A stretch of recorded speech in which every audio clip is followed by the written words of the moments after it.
Welcome to Kindly Neurodivergent with Kay.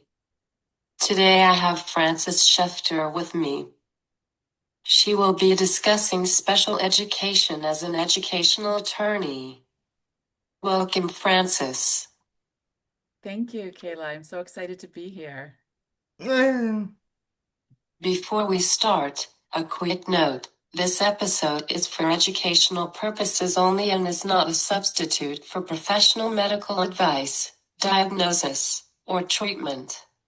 And if you notice any pauses during this episode, we ask you to keep listening. Sometimes, someone's processing their thoughts or it's part of the natural flow of conversation. Please introduce yourself. Hi, so I'm Frances Schefter, an education attorney, former teacher, former special education teacher, and mom of two neurodivergent children. What first inspired you to work in education? Um, I, I've always loved children since a very young age, and my mom always loves to tell the story how kids just nav they just came to me. They gravitated towards me. And I've always been one for um, fighting those that are discriminated against for no real reason and that are less fortunate than others. So I loved kids and I wanted to educate, and so going into teaching was what made the most sense to me. What made you move into law? So I taught for 7 years in elementary school, general education, special education. I had gotten my master's degree in special education. I moved counties to an alternative middle and high school, and I was originally as a teacher, but then became the special education coordinator. It stopped being about the kids. It became all of the red tape and all of the central office people and all of that. And I wasn't getting that satisfaction I wanted and what I was looking for. And so, honestly, it wasn't even, I never said I'm going to law school. I just kind of said, I'm going to take the LSAT and see what happens. And then one thing led to another. And the next thing I know, I got an acceptance letter. I'm like, I'm going to law school. I'm like, wait a minute. I'm going to law school. Like it was kind of one of those moments. And that was it. So I went to law school, and then it made the most sense to do education law with my background. If we have laws in place, what prohibits everything from being seamlessly? The problem is that the schools don't always know the laws to follow, and sometimes schools put policies in place that are directly conflicting with the law. As we know, budget is an issue too, which legally it shouldn't be. But those are all the things that put the barriers up, and parents don't always know. And so that's why I love doing shows and informing parents of their rights to get their children the support they need.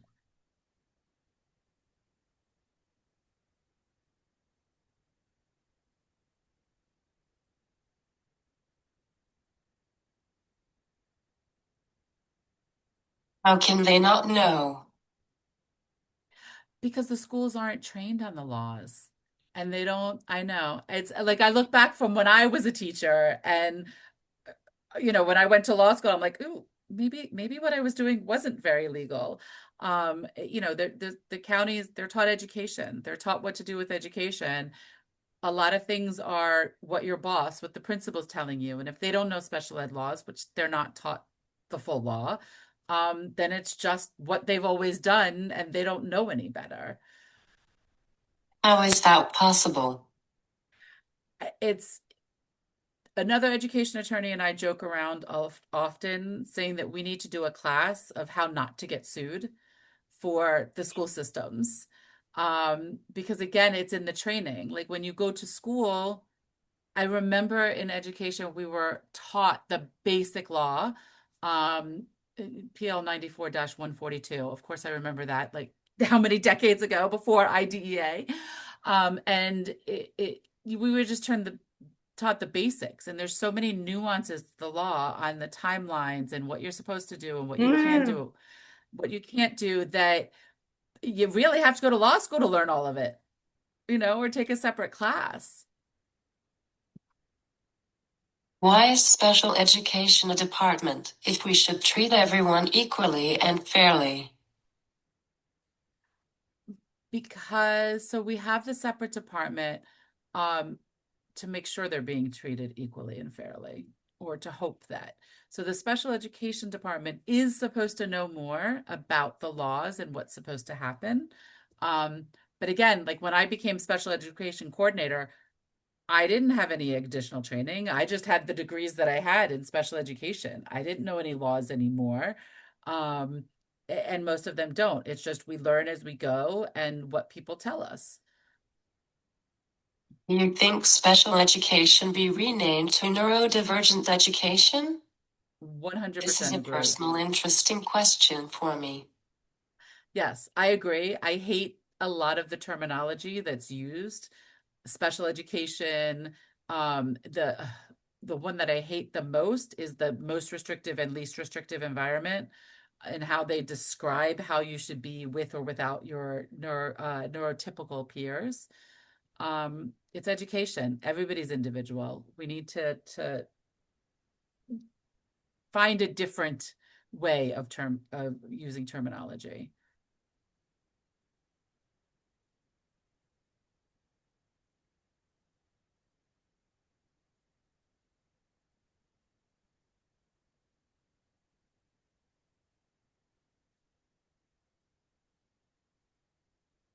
Would it be impossible to change?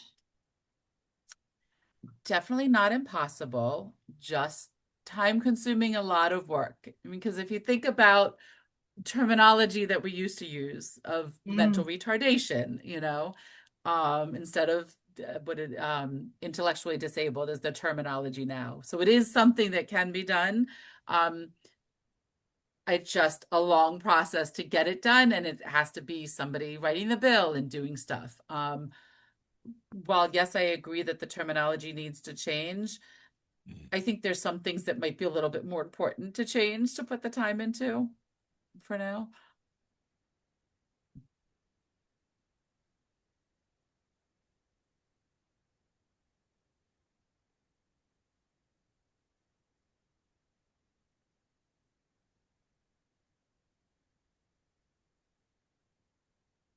What is the minimum requirement to get special education?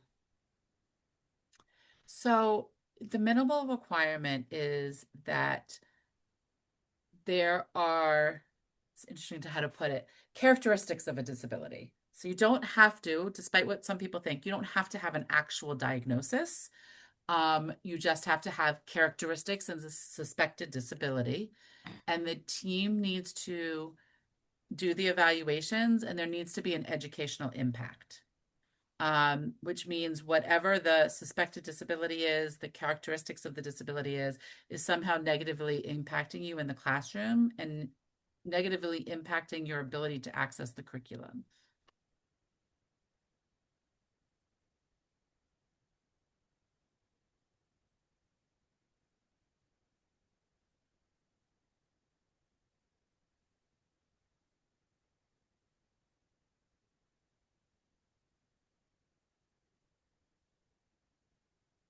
Is it getting tricky with people saying I'm neurodivergent? Um, the trickier part that's happening now is that the spectrum of disabilities all across, right? It's such a difference. There's physical disabilities, there's intellectual disabilities. Unfortunately, our society doesn't get the full spectrum. And so, exactly. As I'm sure you've gone through, is that people think that, oh, wait, she's not talking, so she's not verbal, so she doesn't have anything to say, which, as we know, you have a lot to say and you have the communication device. And it's making sure that people can understand. I had That's one of my problems right now, is that for our children that are minimal verbal or nonverbal, the schools tend to judge them as intellectually disabled because they don't know how to get the information.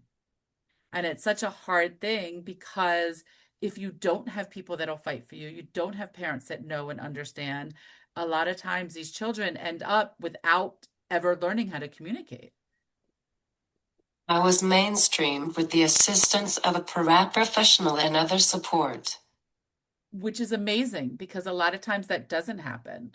And kids are left. I don't know if you saw the movie, it's a Disney movie, Out of My Mind. Yeah, I love that movie. It's so true, right? It's what happened to her. Just, it's sad because it's true.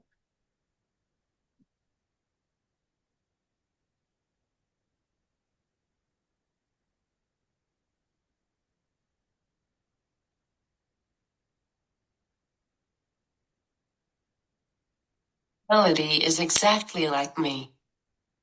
Yeah, yeah. And you got lucky. You got mainstreamed. You had people that advocated for you. You were in a good school system that they allowed that. And unfortunately, so many parts of our country don't.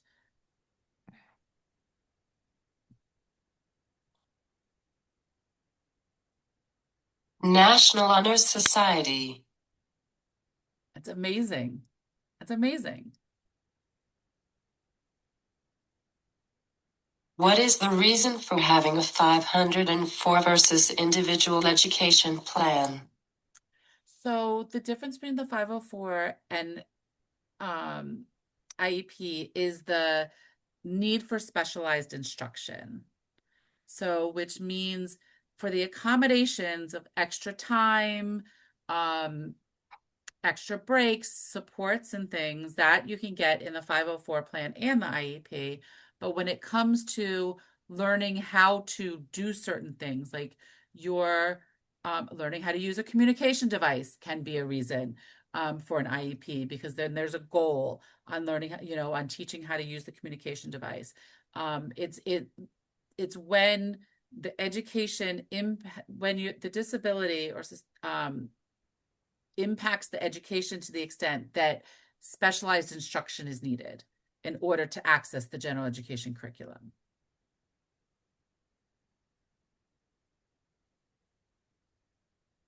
Why is it called different if it's still special education?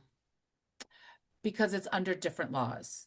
So special education is under the Individual of Disabilities Education Act. Section 504 is the Rehabilitation Act. And so there's different laws and they differ that they fall under.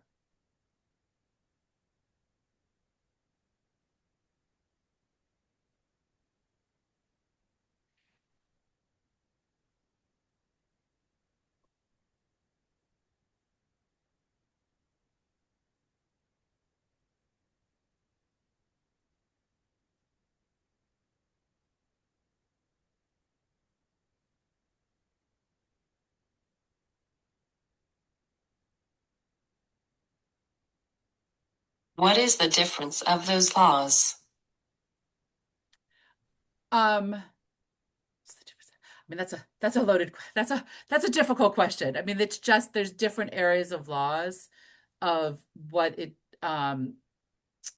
they do. So, the Individual Disabilities Act, Education Act is all about education. It's all public school systems. Whereas the Rehabilitation Act, 504 plans, is it's broader than that. That actually goes into universities that are state funded universities or they get federal funding. They have to follow that as well. Yeah. So it's just different laws.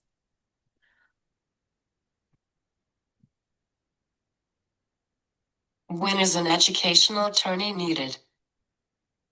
Um, Once you get to the point that the school is disagreeing with you, um, sometimes from the beginning, depending on the circumstances, um, I always say education is knowledge, knowledge is power. Mm. And if you don't know your rights. And if you're at a meeting, I say to potential clients all the time, if you're at a meeting and something doesn't feel right, ask questions. If the answers don't seem right, you need to stop the meeting and call an attorney, because if something doesn't feel like, trust your parental gut. Like, we have our instincts for a reason. And if something doesn't sound like right or feel right, then it probably isn't. And it's time to fight for your child.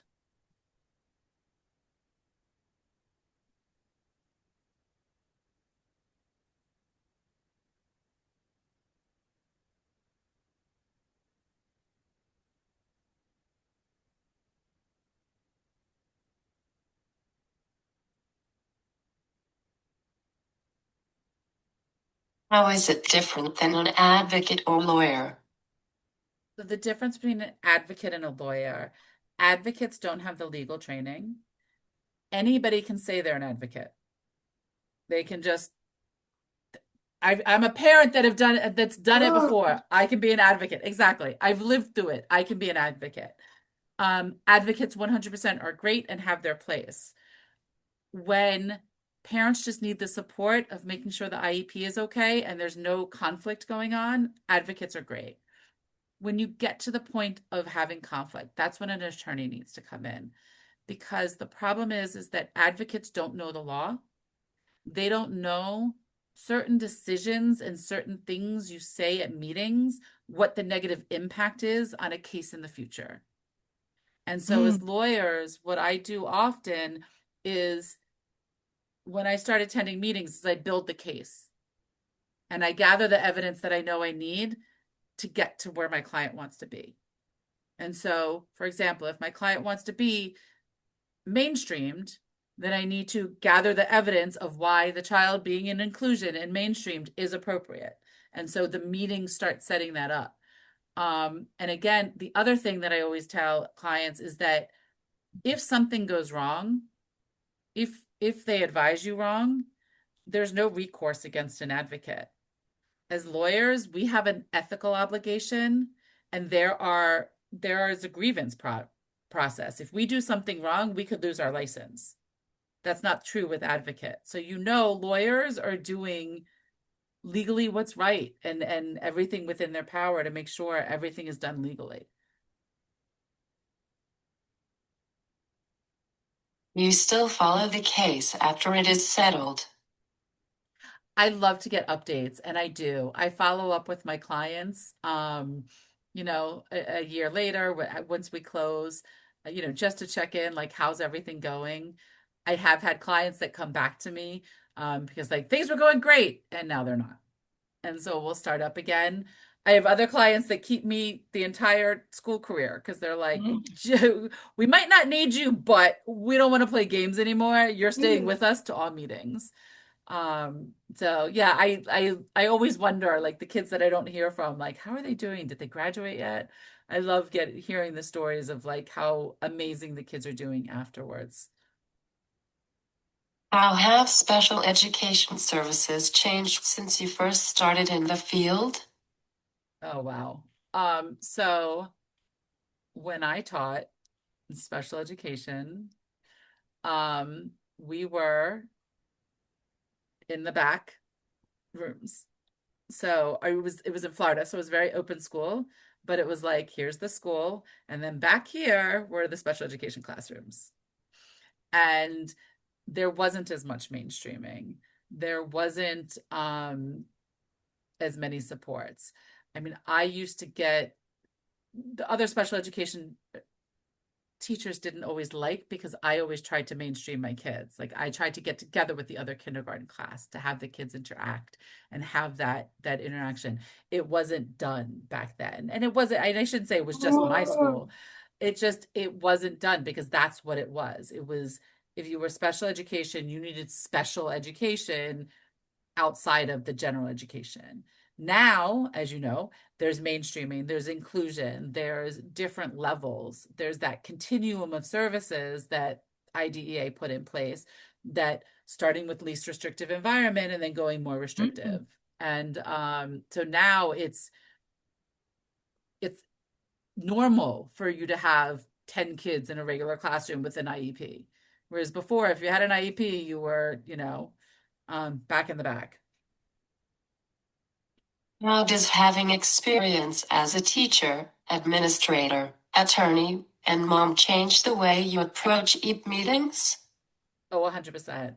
I'm the only person at an IEP meeting that can say I've been in 5 seats because I've been general education teacher, I've been special education teacher, I've been the LEA, the leader, the attorney, and the mom.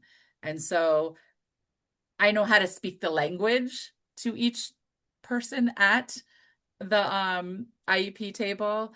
I tell my clients all the time, be the parent.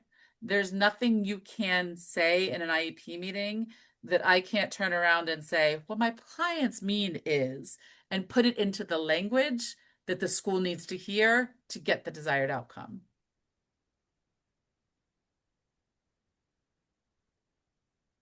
Is it harder sometimes to not overstep? I don't think there is overstepping. Honestly, like I stay in my lane as the attorney, but I'm also advocating for the child. So me telling the school this is the way the IEP needs to be written, this is what needs to be done, is 100% within my area. What I do sometimes is I'll at an IEP meeting say, it's your meeting. I don't want to overtake your meeting, but you gave us the 5-day documents. We've reviewed everything. Instead of going page by page, do you just want to hit where we have questions? Sometimes schools are like, yes, definitely. Sometimes schools are like, well, no, we need to go through page by page. And then I'm like, okay. I give the option and then let the school decide. More often than not, the school is more than happy just to hit where we have questions because it shortens the meeting a lot. Yeah. Yeah. What do you wish more parents understood about their rights in special education? I wish parents knew it's hard to educate themselves that the school's not always right, that you can't always trust the school.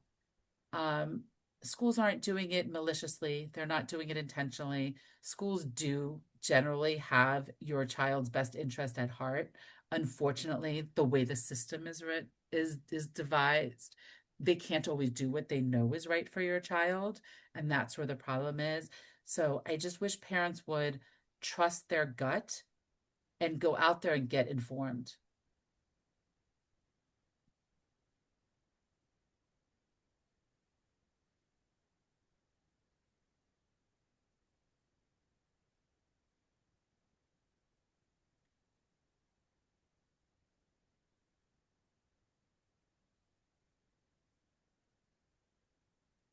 The system be redone. Yeah, needs to be, but again, it's a long process and it's such an overhaul that needs to be done.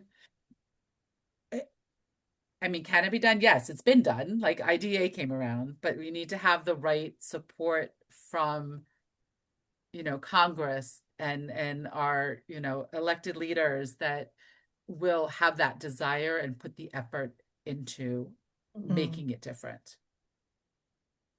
Thank you for joining